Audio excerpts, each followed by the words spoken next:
last week you probably remember, if you were on, that we had technical difficulties. And so this week I've tried to do another workaround to try to make sure that that doesn't happen. So I've got another option that's already working. So, but anyway, we were able to get a recording of a good portion of that. But nevertheless, I didn't get to go near as far as I wanted to. What I do want to do tonight, I'm going to back up for just a little bit of review, because in both the Old Testament and the New Testament, it has this same event, talking about the day when Christ will come back. That period of time, very short period of time, and it talks about it in quite a bit of detail. And there are a lot of things that are very similar. There's some things where one writer, Zechariah or Joel maybe, will add something, but then other things that were in the book of Revelation in several different places, it has the same thing, or in Matthew 24. And I'm not going to give you all of the various places that we could read about it, but what I've talked to you before about how that I think that God gives this, especially to John in the book of Revelation, how Christ gives it to him in such a way that he says, come over here and stand and see this event happening from this direction.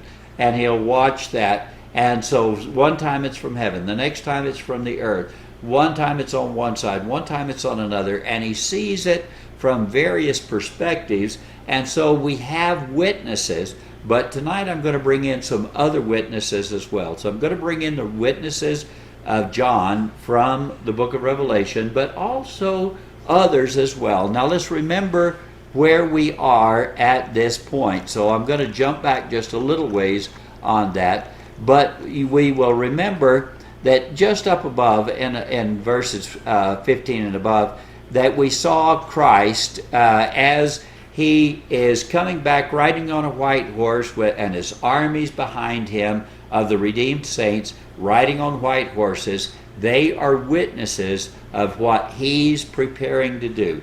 And even though he's riding on a white horse, as he comes to earth, you are going to see that his robe is the color of blood. And so we looked at that last week. In fact, I guess to do this right, I would need to go back all the way to, that's actually verses 13 through 15, what I was just describing to you.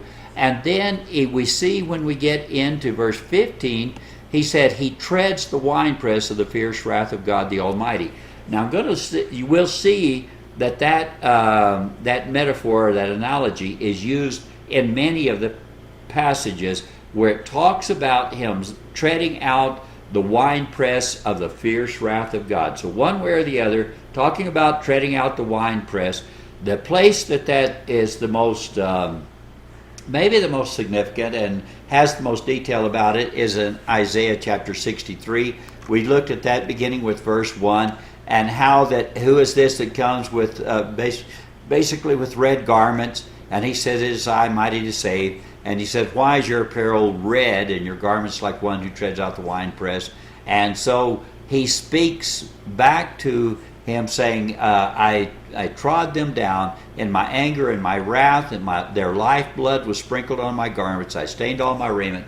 So the blood on his robe, he's wearing a robe dipped in blood. It's not his blood. It's in the blood of his enemies, those who have made themselves enemies. But they made themselves enemies by the persecution of the church, by the martyrs who have died, and all this that's gone on through all of that time. And so now he's gathering them together to the place that in this passage in Revelation and in 19, as well as in here in Ezekiel chapter 63, in both of these places, he's talking to them about the winepress. Where is the winepress? And so now when we get a little farther down, like into, let's say Joel, he's going to make it very clear where the winepress is. Where is this valley? And I did a lot of looking at that valley this last week. Now, I've been on both sides of that valley. I've been down in the bottom of it, and up on one side, on the eastern side, is the Mount of Olives. On the far side, on the western side, is the Temple Mount. and the Kidron Valley goes all the way down. It's also called the Valley of Jehoshaphat, and we'll get into what that means as we get farther along. But it is the place that is called this is the winepress of God. So as all the nations are gathered together to fight, and as they capture Jerusalem, they wipe out 2/3 of Jerusalem, leave a third of it. There's a giant earthquake, and in that earthquake, as Christ opens up the mountain, it will open the mountain up all the way through down into the Jordan Valley, where the ones who are trusting and believing will flee for that time away from that. And so there's a lot of those things that we've looked at. We'll look at some more as time goes on. But the Valley of Jehoshaphat, or the Kidron Valley, it goes across in front of the Temple Mount and goes around it, but it goes all the way down to the Dead Sea. So there's a valley that goes all the way from there, all the way down to the Dead Sea. And that will be the place where he will tread out the vintage of the grapes of wrath that we've read about, we sing about in the Battle Hymn of the Republic, and that he talks about here in Revelation as well as in Isaiah chapter 63. So anyway, their lifeblood was sprinkled on my garments, and he said, for the day of vengeance was in my heart, and my year of redemption is come. And so I talked a lot about that, so I'm not going to do a lot more talking about that. Then we get to verse 16 of Revelation 19. He says, on his robe and on his thigh, he has the name written, King of Kings and Lord of Lords. And I believe that's where we stopped last week. Now, I want to read other passages, and some of these are passages that even in this same study, we have looked at some of those passages, and we've seen, but I want us to see now that this is the exact same event. This event is spoken of time after time after time. As you're going through in Revelation, so in Revelation, you'll remember that there's many series of 7. So there's 7 churches, 7 seals, 7 trumpets, and then 7 bowls of wrath. And in all of those, I'm not going to go into the 7 churches to tell about the 7th church, the Church of Laodicea. I could do that and make that a comparison as well. The trouble with that is it's going to take more time than what we've got. But I'm just going to look at the ones, all the others. Here's the thing. The 6th event, at the 6th event, either in the 6th event or at the beginning of the 7th, most of them, the 7th event is just the opening up of the next series of 7. So it's at the 6th event. Only in the bowls of wrath will it be so that it shows the 7th, showing the coming of Christ. As the armies are gathered for the war, then it says that it tells that Christ will come, and then after that, the pouring out of the 7th bowl of wrath. But it's always the 6th event. So I want us to see that and see that it's the same event, and many times described with many of the same words that he uses, that he has used in what we've already looked at. So he's King of Kings and Lord of Lords. Then verse 17. Then I saw an angel standing in the sun, and he cried out with a loud voice, saying to all the birds who fly in the mid-heaven, come and assemble for the great supper of God, so that you may eat the flesh of kings and flesh of commanders, the flesh of mighty men, and the flesh of horses and those who sat on them, and the flesh of all men, both free men and slaves, the small and the great. And so he calls them all together to this place where that the birds will eat. Now we know that in some places it says, like we will actually look in Matthew 24 as well, there Jesus says where the vultures, where the corpse is, the vultures will gather. In this same exact place that we see in all these others. So anyway, so we're going to look at that, and that's one of the ones we'll look at as well. So anyway, and then the first thing that happens, Christ, as he begins in this time of judgment, he's going to bring about judgment upon the earth. But the first thing that he does, the beast, which is the Antichrist, and the false prophet, and the dragon they have brought all these people together. And so now it says, I saw the beast and the kings of the earth and their armies assembled to make war against him who sat on the horse and against his army. And I know, and I said, I believe I read into this part last time a little ways, but it's almost astounding that anyone who would see Christ coming, the sun is darkened, the moon is not given its light, the moon or looks like a giant red moon in the sky, and the only light is coming from the rider on the white horse and the armies that are with him that are reflecting his light. That's where the light's coming from. And yet they have the audacity to assemble an army, their armies, to make war. Now I believe they will be in the process of assembling those armies to make war, maybe even prior to his appearance, although maybe not, because it shows that his sign appears in the heavens first, and then these other events take place step after step. They're not going to happen immediately. They're going to happen over a small period of time, not a long time, but that takes a time to assemble an army. And as we're going to see in what we're about to read, this is an army of 200 million men. That's a large army. It's all the armies of the earth are going to gather together to fight in this war. So all the armies, all of them, the 10 kings, will gather all of the armies, and maybe there are other kings under those 10s.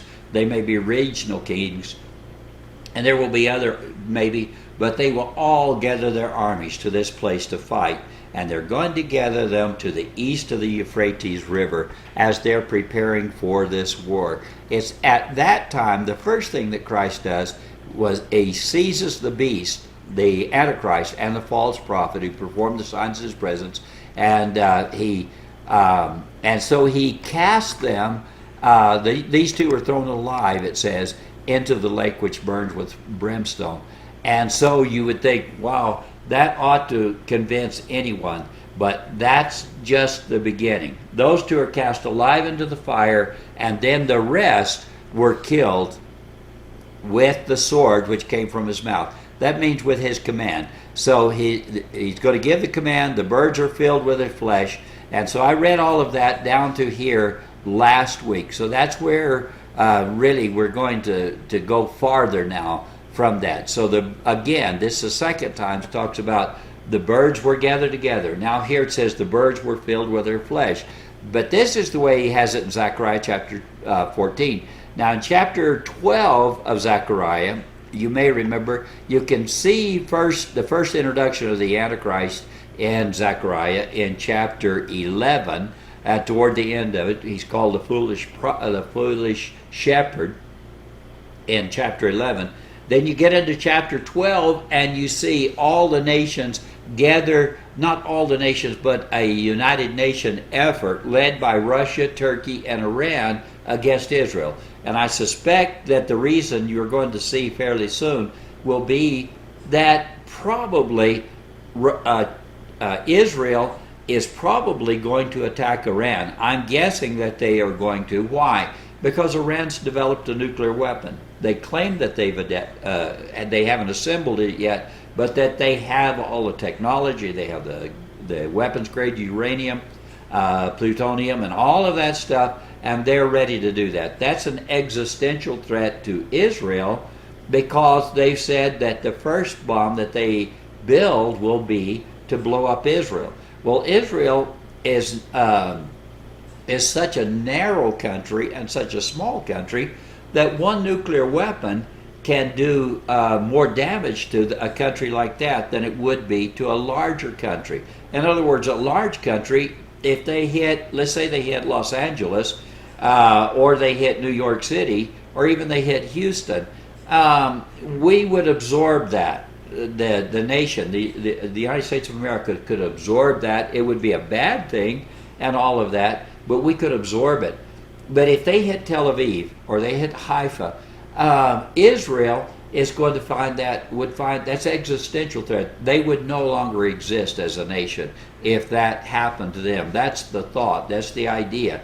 And so they have to strike first.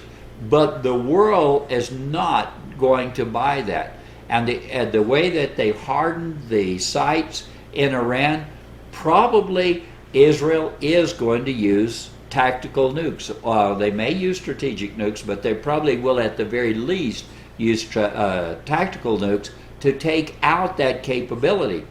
For the U.S., that helps us because Israel, Iran calls the little Satan, but they call the United States the big Satan. And their intention is to use the nuclear weapons they develop against the United States as well. They've made that clear. They're not the first ones. North Korea, China, and Russia all have plans like that, as do possibly Pakistan and a few others. But Iran has made it clear what their plans are. But when this happens, and probably it'll be a preemptive strike, but the world will say we can't have any more of that. And I suspect at that point that the United Nations will form a United Nations almost like peacekeeping force, except it's not going to be peacekeeping because it'll violently overtake Israel, or will try to, that will be coming down and be led by Russia, Iran, and Turkey as these come together. But as they come down from the north, God will step in, and that's the first of the Gog-Magog war, the first battle. Now this one that is talking about here is the second battle. There will also be a third one 1,000 years later. So there's the first one that's the kings of the north, then there's the kings of the east that's coming in from the east, and I'll do it this way, even though this is west to me, I'm going to do it this way. So they'll be coming in from the east, and then all of the nations of the world at the last, after 1,000 years, will come against Jerusalem, the new, and against Christ that has reigned over them for 1,000 years. And at that point, God Himself, not Christ, God Himself will destroy them by fire. And so then the judgment comes after that. So we're going to see all of that in the next few weeks. We'll see that. But so we get into Zechariah chapter 14. Now, chapter 12 is about the northern kings. Chapter 14 is about the eastern kings. The in-between, in 12, 13, and coming into 14, that first part, is about how Israel will turn to Christ. They will look on Christ. They will mourn for Him. They will weep over Him. They will recognize that He has been their deliverance. And there's going to be a great time of consecration and a time of sanctification, a time of humbling themselves before God. And as they do that, as Israel will humble themselves before God, God will pour out His Spirit upon them. And so you can read that. So you read Zechariah chapter 12, 13, and 14, you'll see what I'm saying, and you'll see how that God will pour out upon them the spirit of grace and supplication, so that they will look to Christ, the one whom they've pierced, and they will recognize Him for who He is, and they will turn to Him. And from then on, they will be strongly Messianic, strongly Christian. They have found their Messiah. Now this then comes after that. This is the 14th chapter. Now after that, there will come this strong army. When Christ is coming back, and He's come in the clouds, and He's brought with Him the saints, and I'm going to get into that sometime very soon. But He's going to have brought the saints back with Him. Those who have gone to be with Christ come back with Him.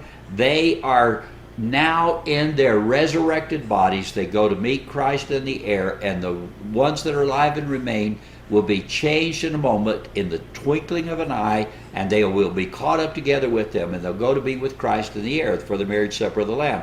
This is immediately following that. So now, as Christ is preparing for this invasion that is coming from the outside, an extraterrestrial invasion by Christ and the saints, the resurrected saints, as they are coming back, the armies of the world have now organized to come to the Middle East and all of that area to the east of the Euphrates.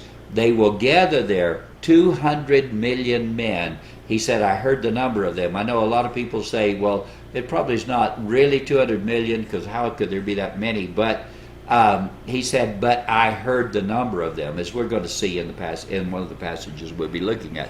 So anyway, now here's what he says. Now this is the plague with which the Lord will strike all the people who have gone to war against Jerusalem.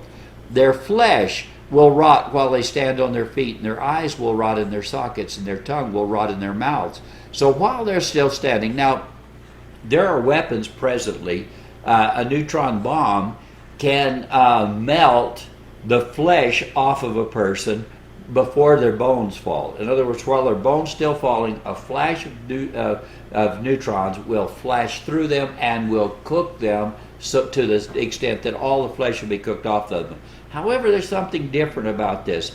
It does seem like that it's slower than that.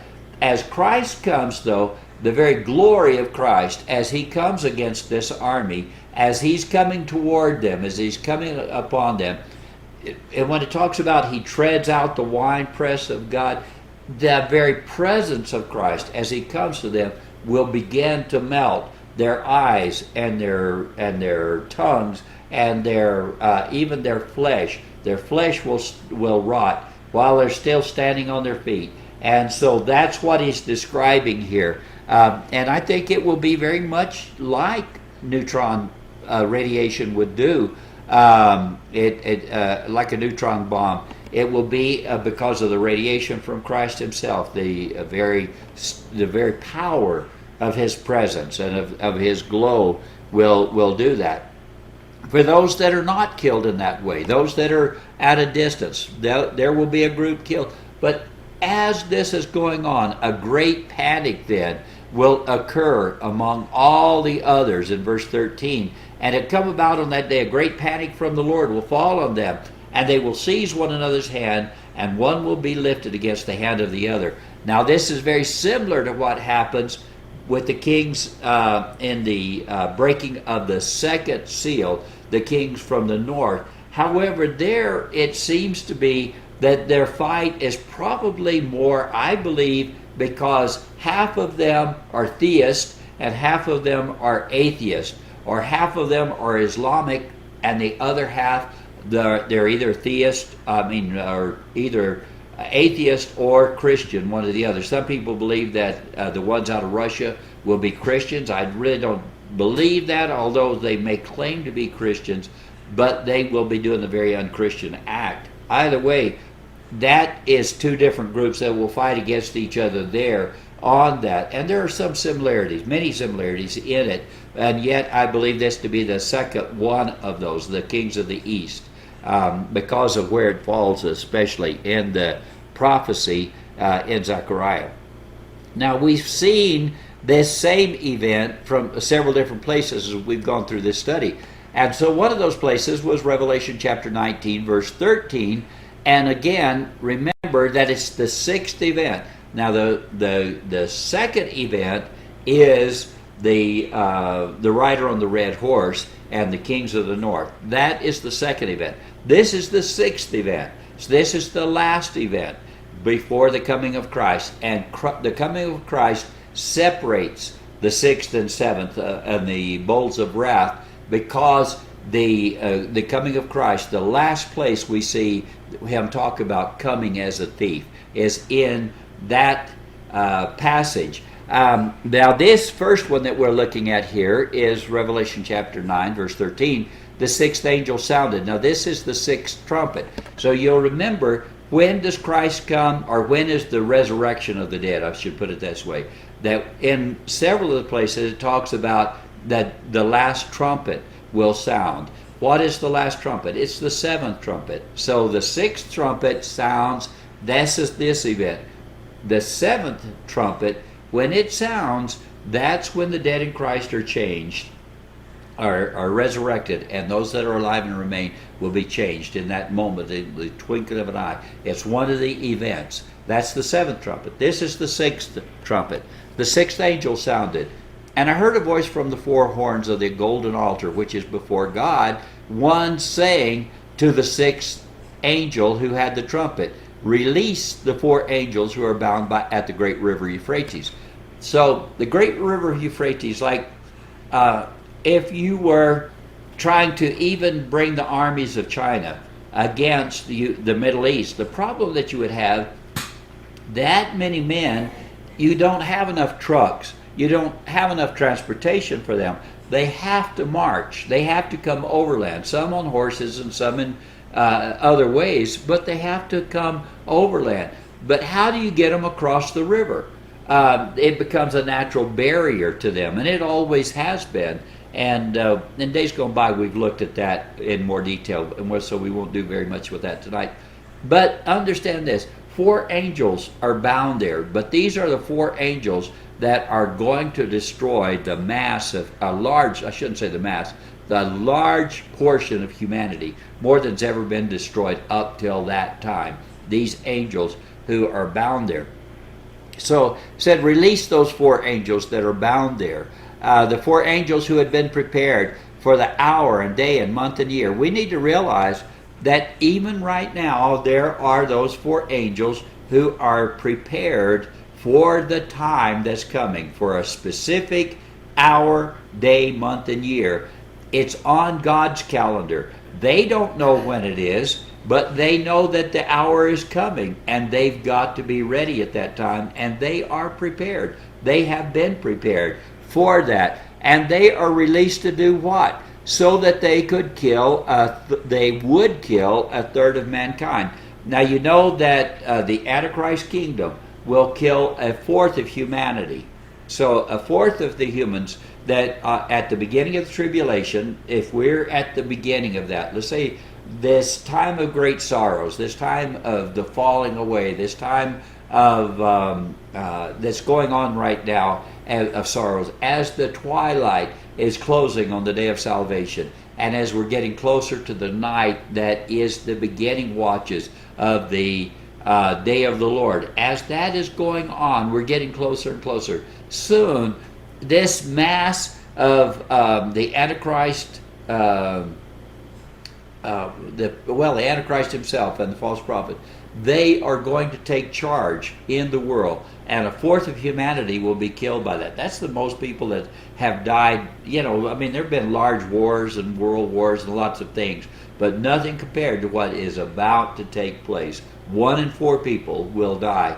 But when this time comes, now the Christians and the saints will have been caught up to meet Christ in the air. They've gone to the marriage supper of the Lamb. They're coming back with him.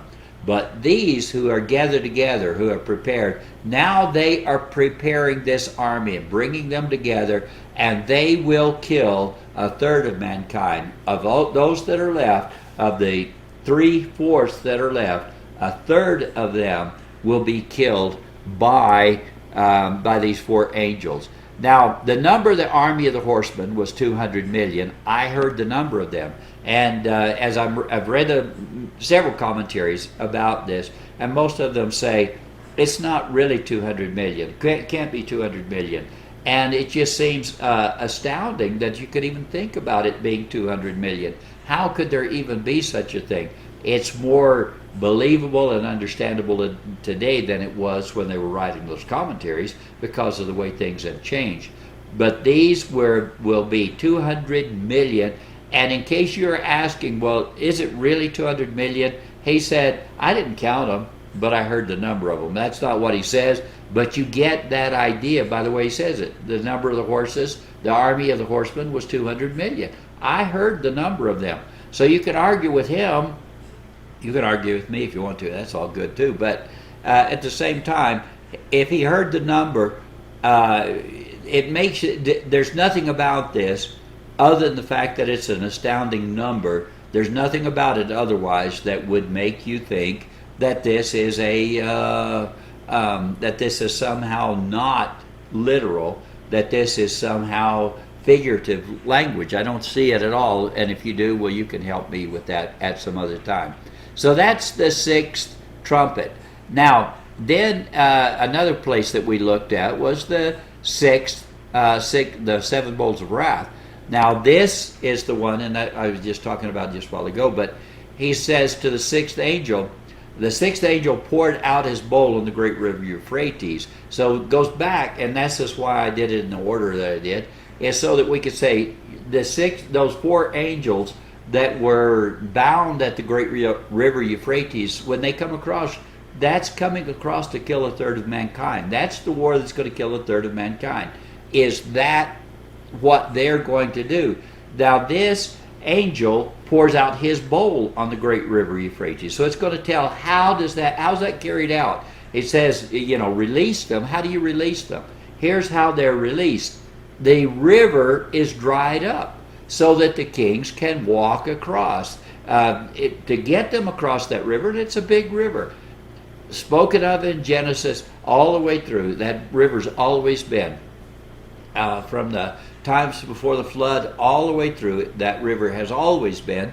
And so, but it is going to be dried up in this instance. So the sixth angel poured out his bowl on the great river, the Euphrates, and its water was dried up so that it would prepare the way of the kings from the east. Now the other battle was the kings from the north, which is Russia, Turkey, and Iran. Now this is the kings from the east. What are the kings from the east? These are kings that have assembled together in the east to come against them, but it also probably is made up of places like China and those that China will have taken by that time. So it's probably China, the people of China, India, Pakistan, Indonesia, the most populous countries in the world will be parts of those armies, but also the rest of the armies of the world will be coming, all the armies. And even if the United States is back in power by that time, if it has risen back after it's having its wings clipped early on in the tribulation, if it's risen back to power, it will send its army. All of them, I believe, will send their armies into this. All the kings all over the world will send them. But the water's dried up to prepare, because they have been now they've been on the east side of the Euphrates, preparing for this battle that's coming. And he said, I saw coming out of the mouth of the dragon, out of the mouth of the beast, out of the mouth of the false prophet, 3 unclean spirits like frogs. Somebody said, I've got a frog in my throat. That's not what I have. But anyway, they all had a frog in their throat. They got rid of it.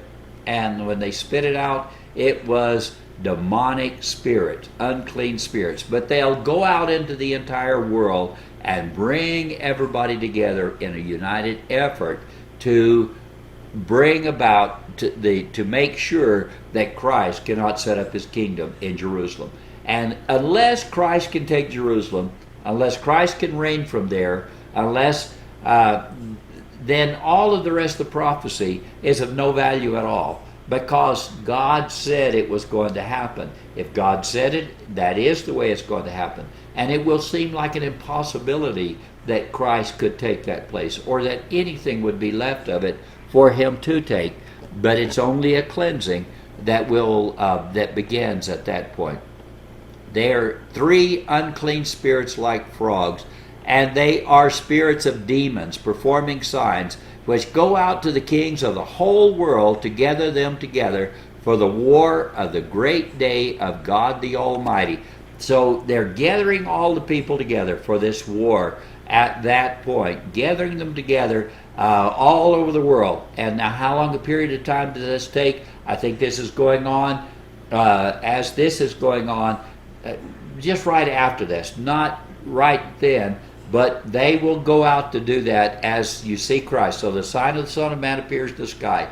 And as that happens, as the world is in all this turmoil, that's when these things begin to take place. And they get ready to start gathering them together when they see the sign of the Son of Man coming in the cloud. But in the midst of that, they know he's preparing for the great day of God, the war of the great day of God the Almighty, and they're preparing. In the midst of that, at that very moment, in verse 15, he says, between the pouring out of the sixth bowl of wrath and the 7th bowl, he says, behold, I'm coming like a thief. Blessed is the one who stays awake and keeps his clothes, so that he will not walk about naked, and men will not see his shame. Now, we've looked at this several times. We looked at it as we went through that chapter and just looked at it. But this is mainly, I want us to see, where does it fall? So they're going out to the kings of the world to gather them for the war of the great day of God the Almighty. Then it says, Jesus says, I'm coming like a thief, and gives this, the last place that he gives this statement. And then we go on then to the preparation for the Battle of Armageddon, the second battle of Armageddon. And they gather them together into the place which in the Hebrew is called Har-Mageddon. And Har-Mageddon means Har meaning mount, and Mageddon, or Megiddo, is a valley that is there, and it has a hill in it. And so it's the hill of Megiddo. But in that is a very, very large valley in the very northern part of Israel, between Haifa and all the way down to the Sea of Galilee, and it would go, the valley would go all the way on down into the Jordan, I believe. But that long valley, Napoleon said when he looked at that, he said all the armies of the world, that meant at his time of course, could gather in that valley and stage to fight the way that they fought back then. You remember how they'd fight, they'd line up in groups and kill each other off line by line by line. But he said they could all stage warfare in that valley. It's a very large valley. But this Armageddon is not talking about that valley, because that valley got its name because of the first war, the first battle. That's where it got it. So it will be called by this same name in all three battles. There are three battles, three different groups of people fighting. And so there's this one, there's one that starts at the beginning of the tribulation, and there's one at the end of the tribulation, and there's one at the end of the 1,000-year reign.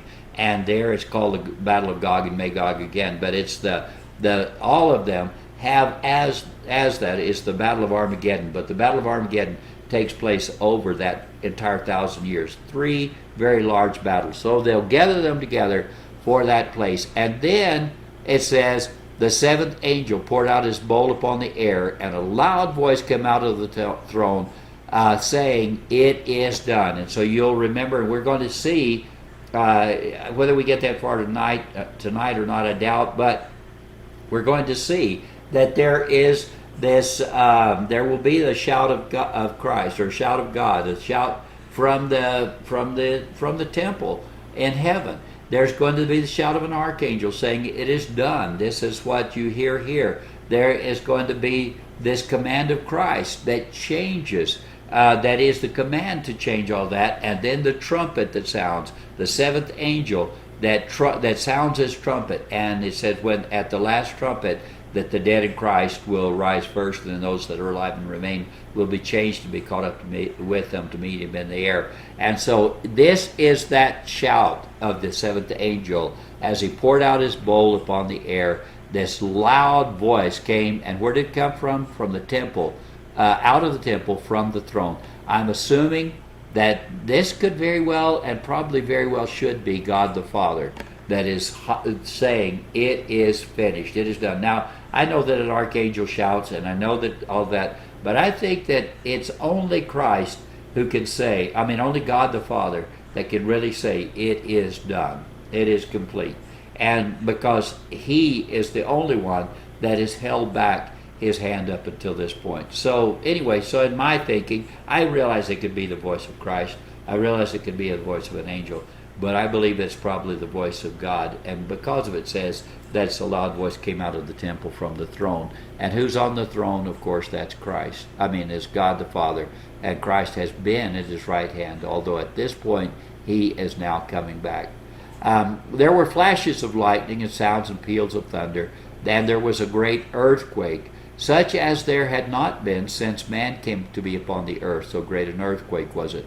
So there is going to be, and we looked at this, I know not very far back we looked at this. If you want more detail on that, I guess you could go back and watch that video. But there's going to be an earthquake, and this is going to be an earthquake that's unlike any earthquake's ever been. The mountains will be shaken down, the islands will flee from their places. This will be a gigantic earthquake, unlike any earthquake has ever been. There's never been one like it. nor ever shall be. This is the great earthquake. A great earthquake was it, and so mighty, he says. Verse 19, the great city was split into three parts. The cities of the nations fell. Babylon was remembered before God to give her the cup of his wrath. Now I know we read about, I was emphasizing Babylon the Great when we read through all of this before. Now what I'm wanting to talk about is this judgment that's coming, and Christ. How does Christ trample out the vintage of the grapes of wrath? That's what we're talking about in this. So that's where the emphasis is on that. This brings us back to that when it says Babylon the Great was remembered to get before God to give her the cup of the wine of his fierce wrath. So this is giving her the cup of the wine of his fierce wrath. The cup is getting ready to be trampled out, however, stomped out, so that the blood will flow because of this. Every island fled away, the mountains were not found. Now notice verse 21. And huge hailstones, about 100 pounds each, came down from heaven upon men, and men blasphemed God because the plague of the hail was so great. Now, I don't know if you've ever been hit by a large hailstone. In Roswell one year, we were there for district assembly, and I was trying to get the car under cover so that it wouldn't get hit by this hail. And the last of this hail was coming, great big pieces. And one of those hit me on the hand, and it probably was not as big as a hard ball, I don't know, but it was hard, and it really hurt. But I cannot imagine what it would be like to be hit by 100-pound hailstone. Can you imagine that? A chunk of ice that weighed 100 pounds? Yeah, Joyce said you won't worry about it anymore. The only thing is you don't get to stay dead. Well, I guess you do. This group of people will stay dead for 1,000 years, so I guess they get out of a lot of it that way. But this falling upon them, and this I don't think is just in that on that army. Now, in the kings of the north, I think that the hail there, not this large, and I think it fell mostly on that army that was coming. I think as that asteroid is coming in, or comet is coming in, it broke apart in time to fall on that army. That's how they knew that it was God doing it. That was a different deal. But this is going to be something that is different than anything's ever been. 100-pound hailstones. And I think that it's going to come from not just upon that army, but it will come especially upon that army. They came down from heaven upon men, and men blasphemed God because the plague of the hail, because its plague was extremely severe. And I would say, yes, that is true. So when it talks about he trampled out the vintage where the grapes of wrath are stored, that as the nations symbolized by their armies are gathered together, all these are gathered together, and as hail is hitting it, you can imagine the blood and the water from the melting ice to flow down through that the Kidron Valley, or the Valley of Jehoshaphat, down toward the Dead Sea. And so now there's going to be some change in topography there as we get to that point, and we'll talk about that later. But still, the gist is still the same. Now I'm going to jump back to the breaking of the seals. So I did those two first: the breaking of the sounding of the trumpets and the bowls of wrath, and then this then is the other six that I wanted us to look at, and this is the breaking of the sixth seal. I looked when he broke the sixth seal, and there was a great earthquake. Now this is the same earthquake, the breaking of the sixth seal, the sixth trumpet, and the sixth and seventh on the trumpets, and the sixth and the seventh on the bowls of wrath. But the reason I didn't do that here is because that the seventh seal is going ahead to open up the seven trumpets. So that's the reason. Because the sixth seal then includes all of that we just saw in the sixth and seventh, if that makes any sense to you. So I looked when he broke the sixth seal, and there was a great earthquake, and the sun became black as sackcloth made of hair, and the whole moon became like blood.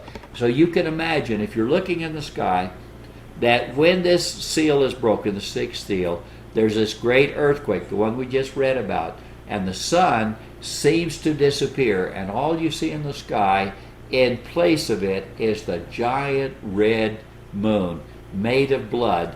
And so what I think that probably it is that the sun shining through this dark cloud of smoke and dust that is all the way around the earth. As the sun shines through it, all it looks like is a giant red or blood red moon, and you'll see no stars and nothing else. You'll see nothing else of light except that red, look like a red moon, and it will not reflect. And you probably know that red, you can see, but it doesn't reflect off of things like others, like other colors do, and so that it's dark. It just stays dark. The stars of the sky fell to the earth as fig tree cast its unripe figs when shaken by a great wind. So if you can just imagine him watching this, and what he sees is a blood red moon, and it looks like the stars are falling from the sky, and like a fig tree casting its figs. The sky then was split apart like a scroll when it's rolled up, and every mountain and island were moved out of their places. When I saw a video of the nuclear test, when they were doing testing nuclear weapons, and you'll see the nuclear weapon go off, and you see the clouds just will roll back, just roll up like you ripped a blind, and it just rolls back out of the way. That's what I envision this looking like. So the sky suddenly will open up, and out of this darkness now is the light, and what you see is Christ and those who are coming back with him when that time comes. The sky is split apart like a scroll that is rolled up, and every mountain and island were moved out of their places. Then the kings of the earth and the great men and the commanders and the rich men and the strong and every slave and free man hid themselves in the caves and among the rocks. And they said to the mountains and to the rocks, fall on us and hide us from the presence of him who sits on the throne and from the wrath of the Lamb. So now this darkness has rolled back. The clouds have rolled back. There's clouds of smoke, dust, whatever it is. The clouds of the sky have rolled back. And in this opening, what you see as you're looking up, wherever you are, you'll see the Father sitting on the throne, and you'll see the Lamb who is now coming, and his wrath has come, and it's very obvious. And there's not going to be any doubt for those that are remaining on earth at this time. There's no doubt that his wrath has come. The vintage of his wrath is getting ready to be trampled out, stomped out at that time. For the great day of their wrath has come, and who is able to stand? I'd like to look at one more passage, which we wouldn't have had we continued on last week as I had intended to do, because I added it since then. Joel chapter 3, verse 1, and I'll try to go fairly quickly through here. For behold, in those days and at that time, when I restore the fortunes of Judah and Jerusalem, I will gather all the nations and bring them down to the valley of Jehoshaphat. Now you may remember from last week that I was talking about that Jehoshua is what we call the name Joshua. So Yehoshua or Yeshua is the name of Jesus. Jesus is salvation. And so that Yehoshua means Jehovah saves. But Jehoshaphat means something completely different. And what does that mean? It means Jehovah judges, or God judges, Yahweh judges. And so the valley of Jehoshaphat is the Kidron Valley. That's another name for the Kidron Valley. So if you look up the valley of Jehoshaphat, you'll find that it is the Kidron Valley. And so he says, then I will enter into judgment with them there on behalf of my people and my inheritance Israel, whom they've scattered among the nations, and they've divided up my land. Proclaim this among the nations. Prepare a war. Rouse the mighty men. Let all the soldiers draw near. Let them come up. Beat your plowshares into swords and your pruning hooks into spears. Let the weak say, I'm a mighty man. Hasten and come, all you surrounding nations, and gather yourselves there. Bring down, O Lord, your mighty ones. Let the nations be aroused and come up to the valley of Jehoshaphat. For there I will set to judge all the surrounding nations. So all of these armies now are coming against Israel. They're all coming against Israel. God has preserved a remnant, but God is, and whether those, and he has caught his saints to be with him, and all of that that he's done. But now he's preparing for stomping out the vintage of the grapes of wrath in the valley of Jehoshaphat. And so I can remember when we were in Israel, Stan and Chris and I don't know how we even came about doing it, but we ended up right on the inside of the eastern gate in Jerusalem. So from the Temple Mount, you can come off of there a little ways and come down to the eastern gate where that the king is to come through, where Christ is to come through. And they have put graveyards and things there to try to desecrate the edge of that mountain that goes down to that valley, because that is where Christ is to come. He's coming from the east, and he's to come in that eastern gate. And if you look at the eastern gate, if you were to look it up, you'd see that it's all filled with brick. You can see the outline of the gate, but it's all filled with brick and rock. It is completely closed. So to get to it, you've got to come up from one side, or you've got to come up from the other side to it, because it is closed and it is never to be opened. But it will be opened for Christ when the day is coming.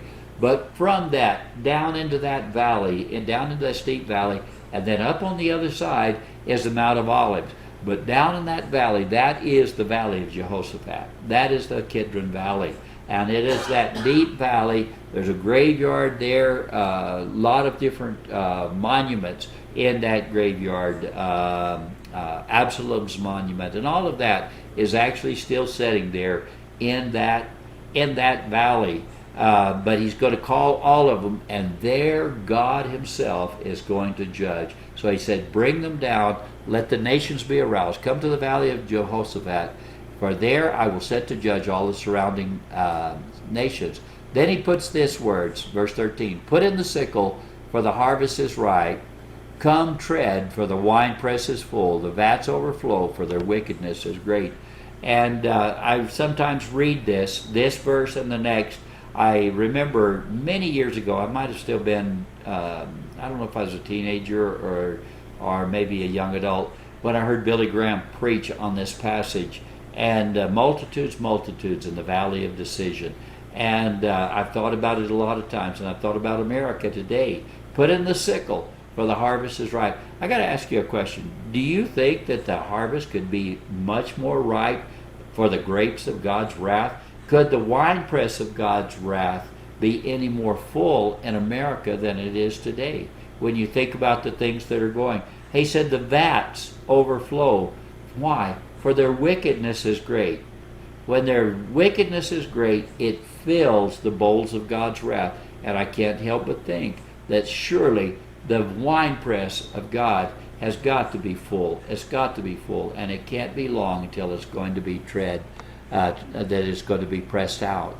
Multitudes in the valley of decision, for the Lord is near in the valley of decision. The Lord is very near, and I know that Billy Graham gave an altar call at this point, and there's a good reason for that, because he thought of the multitudes. How many times did he speak to multitudes? That many of them did come to salvation in Jesus Christ. They trusted in him for salvation, and I hope they've walked that way now over these generations. But how many more did not? They heard and they went on as though nothing had been said. But the day of the Lord has got to be near. And if you see what's going on tonight, we're at one of the most dangerous times that we've been in a long period of time, but with China. But realize that there's no guarantee. Even though I believe that the United States gets its wings clipped in the battle with at the breaking of the second seal, it may be that the wings may be clipped by China or by one of these other nations that are preparing for that. There's several things that have happened in the very last little bit of time, the last 24 hours, that have brought us closer to crisis than we've been for a long while. And there are multitudes and multitudes of multitudes that are still in the valley of decision, not having made a decision for or against Christ. They haven't made the decision. The day of the Lord is near, the valley of decision. The sun and the moon grow dark, the stars lose their brightness. The Lord roars from Zion. He orders his voice from Jerusalem. Then the heavens and the earth tremble. But the Lord is a refuge for his people and a stronghold for the sons of Israel. And you know that we've got to stop somewhere. This is a good place for us to stop, and so that's what we'll do. Okay, I tried to make up for last week this week, didn't I? Sorry about that. You're welcome to unmute your mics if you'd like and turn on your cameras if you'd like. Any question or anything that you'd like to share? You know what I didn't do? We'll see. I didn't put my microphone on, but I bet it picked it up anyway. There's always something. We'll figure out something. Yeah. And I've got it recorded, so I'll have a recording of it either way.